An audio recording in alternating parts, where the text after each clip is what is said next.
This is your story. This is my story. But most of all, this is the greatest story ever told. This is God's story. I am not ashamed of the gospel, because it is the power of God for the salvation of everyone who believes, first for the Jew, then for the Gentiles. For in the Gospels, a righteousness from God is revealed, a righteousness that is by faith, from first to last, just as it is written, the righteous will live by faith. Those are the words that the Apostle Paul wrote to a church that he really didn't know all that well, the church at Rome. Now, there were several churches on Paul's missionary journeys that he had actually planted, but Rome wasn't one of them. You see, Paul loved to write and to talk about Jesus. He loved to preach the gospel of Christ. If you gave Paul 2 minutes, he'd start with, let me tell you about this trip that I made on the road to Damascus, when he was knocked off his horse, when he was blinded, and when in the darkness he saw the light. But Paul knew that words have this problem. They vanish, into thin air. You speak them and they're gone. That's why we do things like writing out contracts or signing a marriage license, because we recognize that words, just if they're spoken, are very quick to pass. So Paul took time to write. And what we have in the New Testament are letters from he, Peter, James, John, that capture in words that have lasted thousands of years what God wanted them to say to the churches of their day, as well as to you and I. Now, this wasn't as easy as it might seem. First off, this was long before the days of any word processors. And Paul, so legend tells us, had some eyesight problems that made writing very difficult.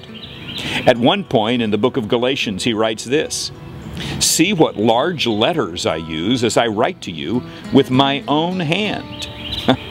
Paul's letters were probably not written in the main by Paul, but 3 or 4 times at the end of each letter, you find him taking the time painstakingly to write with a quill on that papyrus a few words so that they would know, it's coming from me. This is from the Apostle Paul. So why take time to write all of that?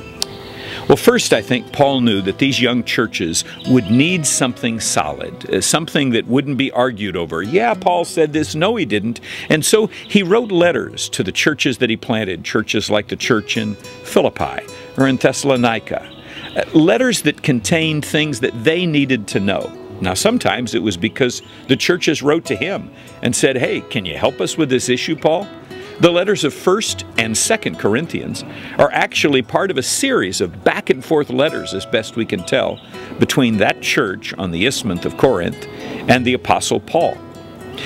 But the second reason, I think, is because Paul understood the lasting power of the written word. Remember, he was a scholar who studied the Old Testament, and he knew that those words that had been written by Moses or Isaiah or Jeremiah so long ago still were there in front of him and able to be read and studied. I wonder, did Paul imagine that you and I would be sitting here in the year 2013 and looking at his letters and saying, God, what do you want us to learn from these? And so we do. But there's a challenge with studying Paul's letters. In fact, studying any set of ancient letters. There are 3 different settings that we need to take into consideration when we're studying a letter out of Scripture, say the letter to the church in Corinth. First, we need to look at the setting of the writer. That is, who wrote it and where were they writing it from. Second, we want to look at the setting of the first readers, the recipients of the letter. What was going on in their world, and how would they have heard the things that he had to say? And then third, we need to recognize our own setting, and as readers today, see how our filter is impacting it. Well, let's see. There are 3 main writers of New Testament letters: Paul, Peter, and John. As we read their letters, it's healthy to stop and say, who were these guys? Well, the Apostle Paul was a rabbi, a trained teacher of the Old Testament from Tarsus. Paul was transformed by God from a persecutor of Christians to a preacher for Christ. He'd studied under one of the best rabbis of his day, a man named Gamaliel. And as best we can tell, Paul was excellent at what he did. Here's his own self-description. Paul said, "I was circumcised on the 8th day of the people of Israel, of the tribe of Benjamin, a Hebrew of Hebrews, and in regard to the law, a Pharisee. As for zeal, persecuting the church. As for legalistic righteousness, faultless." Wow, what a self-description. Paul recognizes that who he was influenced how God used him. He was a man who knew the Old Testament. Think of a lawyer who had memorized texts from the Old Testament so that he could argue his case in the religious court. And he was a Pharisee. Now that was a very traditional sect among the Jews. It was a sect that prided themselves on digging into the Old Testament and on arguing Old Testament law. And so when Paul writes, well, some of his letters, take for instance the letter to the church at Galatia, sounds like a lawyer arguing in court. And certainly some of the sections of the book of Romans sound like he's trying to convince us with one legal argument after another to put our faith in Jesus Christ. Peter, very different story. You see, Peter wasn't a highly trained rabbi. Peter was a fisherman. Grew up in the northern part of Judea called Galilee, around the Sea of Galilee.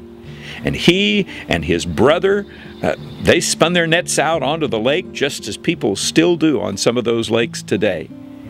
So how does he end up writing letters in the New Testament? We know this about Peter. Jesus went and called him. And when Peter was called as a young man, he was, what's the right word? Impetuous? He was one of those guys that was always ready to jump into the battle, and sometimes to even speak maybe before he'd thought. But Peter had a passion for Jesus that caused God to move him to write 2 special letters in which he challenges the church to remember where they are and where they're going. Now John, well, he was the son of Zebedee, brother of James, again a fisherman, but different from Peter, John was a zealot. That was a word to describe those who were so committed to overthrowing the Roman government. Legend says they'd keep a knife in their tunic just in case when the Messiah showed up, they could start the war. Wow, pretty violent guy. And yet, a man who would become known as the beloved disciple and write more about God's love more beautifully than maybe anybody except, well, the words of Jesus. John writes 5 different books in the New Testament. His Gospel, 1st, 2nd, and 3rd John, 3 short letters, and then also the book of Revelation. Now, John wants us to know, just as I think Peter would, that these are not people who just heard about Jesus. Paul actually never met Jesus except on the road to Damascus. But John says this in the beginning of his first letter. That which was from the beginning, which we've heard, which we've seen with our eyes, which we've looked at and our hands have touched, this we proclaim concerning the word of life. John says, I'm not talking about something I heard on the street. I saw it. I experienced it. And because of that, John's letters have this passion that flows through his desire to have us, well, love our neighbor as we love ourselves. So understanding their nature, and then second, understanding the setting of the early church. Now, each one of those are different.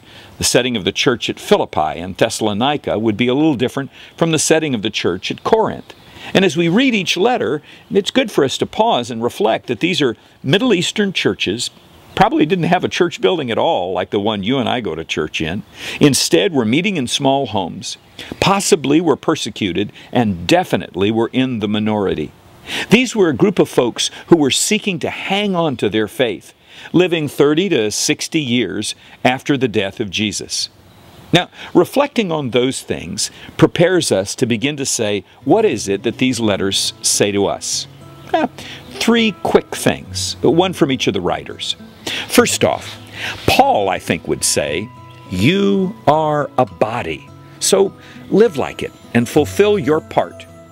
You see, Paul recognized that he was the last person anybody would have selected to be a great apostle. He even says, I don't deserve to be called an apostle because I persecuted the church of God. But with that in his mind, he tells you and I don't care what part of the body you are, be your part to the best you can. Listen to his words. The body is a unit, and though it's made up of many parts, and though all its parts are many, they form one body. So it is with Christ. For we're all baptized by one Spirit into one body, whether Jew or Greek, slave or free, and we are all given the one Spirit to drink. Paul says, be the best you that you can be, because the Holy Spirit has shaped you in that way. Now, Peter would say, hey, you are here temporarily. Sure, Paul, they're a body, but don't let them forget that this life is a short thing. You know, in his 2 letters, he writes about Christ's coming and reminds us, though some may say, where is this coming that's been promised? Peter says, don't forget, he's going to come like a thief in the night. And knowing that, well, let me share his words. Since everything will be destroyed in this way, what kind of people ought you to be? You ought to live holy and godly lives as you look forward to the day of God and speed its coming. Peter says there is a holy shot clock going on, and if you don't keep your eye on it, you're not going to make the right moves. Your life is precious. Even recently, the bombings at the Boston Marathon remind all of us that we have no idea how long we're going to live. And Peter says, you have no idea before the trumpets are going to sound. And what would John say? I get the feeling John would say, yeah, you're a body, and yeah, you're here temporarily. But you know the one thing you're here to do? You're here to love. The beloved disciple filled his 3 letters with encouragements for you and I to be loving.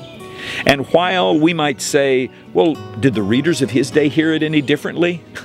I'd say, no, I don't think so. In fact, anybody from any decade, any century, any millennia can hear these words and say, I understand what you're calling me to do. Dear friends, let us love one another, for love comes from God. Everyone who loves has been born of God and knows God. But whoever does not love does not know God, because God is love. I don't think you could have found any 3 more different writers than Paul, Peter, and John to craft the letters that fill the last part of the New Testament. And as we read them, well, let's remember that God has put them in front of us so that we can hear these ancient voices through the distance and have these words, just like the early Christians did, to remind ourselves that God calls us today, just as He calls them, to live lives committed to Christ as a body in a temporary housing to love one another.